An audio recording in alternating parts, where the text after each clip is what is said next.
Hello everyone, I welcome you all to the video lecture series of Signal System. The subject code is KEC 403 and here we are in lecture number 13B of unit number 2. So in the previous lecture basically हम लोग बात कर रहे हैं difference equation के बारे में और लास्ट लेक्चर में मैंने आपको फोर्स रिस्पॉन्स कैलकुलेट कराया था जिसमें कि हमने इनपुट टाइप ली थी sin 2n cos 2n. In the same way मैं इस लेक्चर में भी आपको फोर्स रिस्पॉन्स के ऊपर एक प्रैक्टिस प्रॉब्लम कराने वाला हूं, जैसे कि मैंने लास्ट प्रॉब्लम में बोला था लास्ट क्लास में कि we will discuss a problem जिसमें कि हम इनपुट लेके चलेंगे xn is equal to n category. So here is the practice problem on this particular type of input. तो चलिए अपना लेक्चर स्टार्ट करते हैं जिसमें कैलकुलेट करेंगे force response using difference equation when the input is given as equal to n. So firstly kindly make a correction for the last lecture. हम लोगों ने लास्ट लेक्चर जो सॉल्व किया था उसमें यहाँ पे इक्वेशन गिवन थी yn minus 1 is equal to xn और उस क्वेश्चन में हमने इसका होमोजीनियस सॉल्यूशन किया था जिसे मैंने यहाँ पे लिखा था lambda minus 1 is equal to 0. तो लैम्डा इज इक्वल टू 1 आया था और इस लैम्डा इज इक्वल टू 1 के बेस पे मैंने सॉल्यूशन लिखा था c 1 to the power n. Basically last जो लेक्चर मैंने किया था दैट इज yHn जो होमोजीनियस सॉल्यूशन था उसमें मैं yHn को केवल c कंसिडर कर गया और कंप्लीट लेक्चर में जहां हमने लास्ट तक भी ड्राइव किया था वहां पे c ही लिखा गया है, राइट. बट आप पूरे उस लेक्चर में c नहीं कंसिडर करेंगे, that is c 1 to the power n. और उसके अलावा आपका कोई और फर्क नहीं पड़ेगा, particular solution as it is रहने वाला है जो हमने ड्राइव किया था that is half of sin 2n plus 1 divided by sin of 1. तो इसमें कोई फर्क नहीं पड़ेगा और लास्ट में भी जब c कांस्टेंट की वैल्यू कैलकुलेट करेंगे दैट इज अगेन हाफ. तो जो आपका कंप्लीट सॉल्यूशन जो लास्ट लेक्चर में बन रहा है दैट इज ऑफ c की वैल्यू हाफ आ जाएगी. तो हाफ into 1 to the power n plus half of sin 2n plus 1 divided by sin of 1, right. तो दिस इज इंपॉर्टेंट करेक्शन जो आप अपने लास्ट लेक्चर के लिए नोट डाउन कर सकते हैं. That's why I have firstly tell about this correction, right. Now come to the next type of question. एक कैटेगरी हम लोगों ने देखी है that is xn is equal to cos 2n. इस लेक्चर में जो हमें कैटेगरी देखनी है now xn is equal to n. So find the response of the system describe by the difference equation yn minus 7 yn minus 1 plus 12 yn minus 2 is equal to xn where xn is equal to n. तो unit step का case हमने देख लिया, cos sine का case हमने देख लिया. Now the last case is this xn is equal to n के केस में हम किस तरह से पर्टिकुलर सॉल्यूशन कैलकुलेट करते हैं. तो now if I talked about this force response तो ऑलरेडी हम लोग देख चुके हैं कि फोर्स रिस्पॉन्स का मतलब होता है homogeneous solution plus particular solution. Now what is the homogeneous solution? तो होमोजीनियस सॉल्यूशन के लिए हम इनपुट को करते हैं 0, यानी कि जैसे ही मैं इस इक्वेशन में इनपुट को 0 करेंगे the difference equation become yn minus 7 yn minus 1 plus 12 yn minus 2 is equal to 0. और इस होमोजीनियस सॉल्यूशन का इक्वेशन का जनरल सॉल्यूशन होता है yHn is equal to lambda to the power n. इस lambda to the power n को अगर हम यहाँ पे पुट कर दें बिकॉज ये सेटिस्फाई करेगा ही करेगा होमोजीनियस को. सो लैम्डा की power n minus 7 lambda to the power n minus 1 plus 12 lambda to the power n minus 2 is equal to 0. जहां पे आप lambda to the power n minus 2 को कॉमन लेते हैं तो ये बनता है lambda square minus 7 lambda plus 12 is equal to 0. और इस इक्वेशन के जो दो रूट्स कैलकुलेट आप करेंगे बाय द कैलकुलेटर तो आपको वैल्यू मिल जाएगी 3 and 4. So what is the homogeneous solution? They are two roots and the roots are different. So जी हाँ, अगर रूट डिफरेंट होते हैं तो by this formula we can write the solution that is this solution is equal to y homogeneous n is equal to c1 3 to the power n plus c2 4 to the power n, right. तो this is the homogeneous solution. Now force response के लिए homogeneous solution plus particular solution होता है. अब homogeneous solution हमारे पास आ चुका है that is c1 3 to the power n plus c2 4 to the power n. Now what is this particular solution? तो जी हाँ, पर्टिकुलर सॉल्यूशन कैसे कैलकुलेट करते हैं from this given table and this time we have consider the input category is xn is equal to n. So this category कहाँ पे लाई करने वाली है? ना तो स्टेप इनपुट है ना कोई कांस्टेंट है, राइट. और उसके अलावा this category is says a into n to the power m. So this category is basically lies under this category n to the power something. और n टू द पावर यहाँ पे क्या है? Basically यहाँ पे n की power 1 है.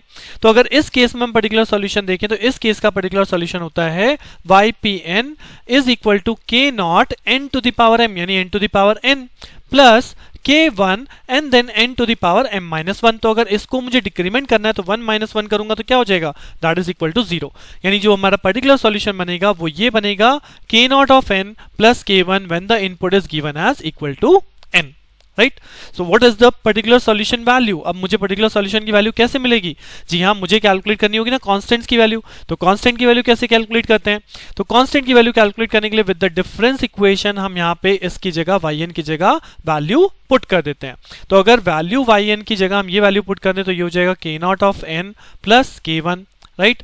अगर मैं 7 एज इट इज yn-1 की जगह पुट करूंगा तो ये हो जाएगा k not of n-1, right. n की जगह क्या पुट कर रहे हैं? n-1, right. और उसके बाद आपका वैल्यू है plus of k1। Similarly the next value is plus of 12, और सिमिलरली यहां मुझे पुट करना है yn-2, तो ये हो जाएगा k not n-2 plus k1, right. And is equal to what is the xn is nothing but n, right. अब अगर हम इसे मल्टीप्लीकेशन कर लें तो ये मल्टीप्लीकेशन मुझे देगा k not of n plus k1 minus 7 k not of n, और माइनस माइनस क्या हो जाएगा? प्लस, तो ये होगा plus of 7 k not minus of 7 k1। इसी तरह से आप यहाँ मल्टीप्लीकेशन एक्सपेंड कर लेंगे तो ये हो जाएगा 12 k not n minus 24 of k not and then plus of 12 k1 is equal to n। अब अगर मैं यहाँ कंपैरिजन करूं, जैसे हमने लास्ट लेक्चर में किया था कंपैरिजन साइन और कॉस की टर्म में, तो यहाँ किसका कंपैरिजन होगा? यहाँ होगा n की टर्म्स का कंपैरिजन, राइट। यहाँ पे सब n की टर्म्स कौन कौन सी हैं? अगर हम n टर्म्स का कंपेयर करें, n फैक्टर्स, तो n फैक्टर्स यहाँ पे k नॉट आएगा, उसके बाद n फैक्टर कौन है? 7 k नॉट है, उसके बाद n का फैक्टर कौन है? n का फैक्टर ये रहा plus 12 k not, right, plus 12 k not. उसके बाद n कौन है? n कोई नहीं है, इज इक्वल टू 1। तो यहां से अगर आप कंपैरिजन देखें तो यहां से वैल्यू क्या बची? 12 प्लस 1 दैट इज 13, 13 माइनस 7 6, तो k नॉट की वैल्यू यहां से आ जाएगी 1/6, that is 6 k not is equal to 1, तो k not is equal to 1/6। Similarly अगर आप n टू द पावर 0 यानी कि कांस्टेंट टर्म कंपेयर करें तो कांस्टेंट में कौन है? यहाँ पे k1 है, अदर कांस्टेंट में यहाँ पे कौन है? प्लस का 7 k नॉट है, next constant is minus 7 of k1, next constant is minus 24 of k not, right, is equal to plus ये भी है plus 12 k1 is equal to nothing, that is 0। यहाँ कांस्टेंट टर्म कोई नहीं है। तो अब अगर इसे सॉल्व किया जाए तो ये क्या कहता है? यहाँ पे हो गया आपका 7 k नॉट और ये हो गया माइनस 24 k नॉट, यानी ये बच गया माइनस ऑफ 17 k नॉट। और अगर k1 वाले टर्म देखें तो 12 plus 1 13, 13 minus 7 it become 6 of k1, तो 6 of k1 minus 17 of k not is equal to 0। We have already the value of k not that is 1/6, तो ये हो जाएगा 17/6 जो कि उधर जाके हो जाएगा प्लस 17/6। तो यहां से अगर k1 की वैल्यू कैलकुलेट करें तो what is the value of k1? k1 becomes 17/36, right? So we have the value of k naught, we have the value of k1. So according to this equation अगर मैं यहाँ पे value put कर दूं तो k naught n, that means n/6, और यहाँ पे k1 की जगह क्या है? 17/36, तो my equation become, my particular solution become that is n/6 plus 17/36 is the value of particular solution. So once we get the particular solution, जब हमने particular solution कैलकुलेट कर लिया, homogeneous हमने पहले ही कैलकुलेट किया था, so what is the complete force response? तो complete force response become that force response is equal to, ये हम पहले ही कैलकुलेट कर चुके हैं, c1 3 to the power n plus c2 4 to the power n plus यहाँ पे हमारा particular solution आ गया that is n/6 plus 17/36, right. अब लास्ट बचता है that c1 c2 constant value calculation. तो ये वैल्यू कैसे कैलकुलेट करते हैं? जी हाँ, हम यहाँ पे एक बार n को 0 पुट कर देते हैं, तो y0 हमारा बन जाएगा c1 plus c2 plus 17/36, this is the equation number 1।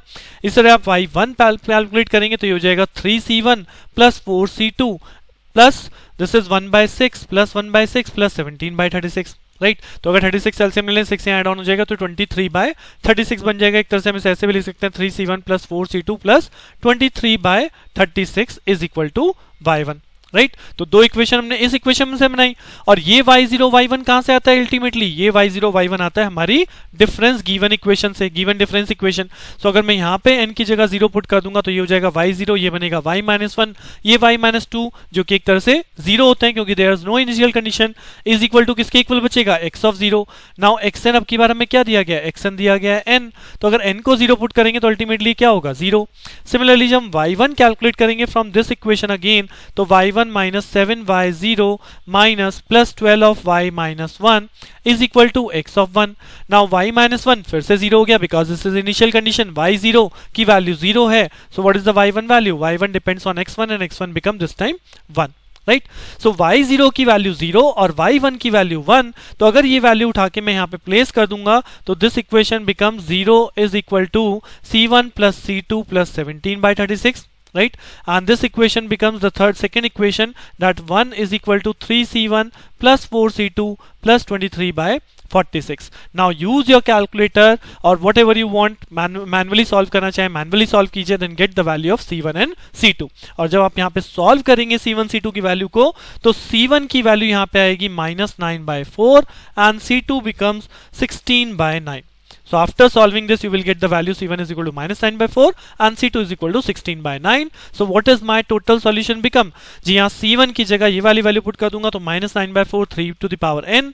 c2 की जगह वैल्यू पुट कर दीजिए 16/9. So that means our total solution become -9/4 3 to the power n plus 16/9 4 to the power n और प्लस उसके बाद पर्टिकुलर सॉल्यूशन जो हमने calculate किया था, that is n/6 plus 17/36. This is the response in case of when the input is given as xn is equal to n.